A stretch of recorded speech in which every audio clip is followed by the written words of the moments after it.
Bukod sa harap ng telebisyon ay isa siyang energetic na host at dancing diva, ano naman kaya si Regine pagdating sa mga taong malapit sa puso niya? Wala siyang kayamang-yamang sa katawan niya, wala siyang ka-ere-ere.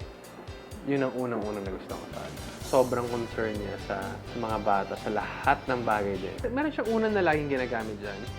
Hindi siya makatulog pag wala nun. Mas gusto niya baking kaysa yung luto. Nung buntis ako kay Regine, akala ko lalaki kasi hindi pa ako na-ultrasound. When she was about 3 to 4 months, eto na naman ako, si Linus, music. Kita ko yung anak ko, 4 months old, sumisipa in rhythm. Tapos sabi ko, ano kaya to? Patay ko kaya ang music. Hinto, buksan ko yung music. Hala, sige.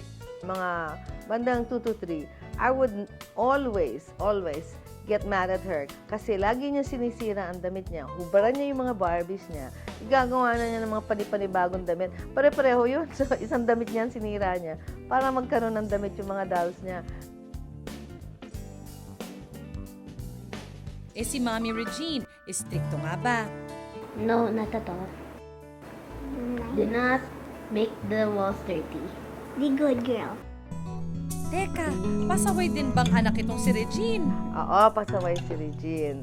I would say, pasaway ka in a lot of sense. However, I must say, you are a very responsible girl. Kung meron akong kailangan, as far as, of course, I never bother them or her with any of my treatments. Pero she's always readily wanting to help. Pero alam niyo bang bukod sa pagiging anak, asawa at ina, avid supporter din si Regine ng iba't ibang cause-oriented groups, gaya ng Paws of Philippine Animal Welfare Society. Lahat pa ng mga dance classes niya, ginawa niya pang beneficiary yung Paws. So, bukod dun sa nag-host siya ng mga events namin ng walang TF-TF, she would give pa part of her TF to the organization.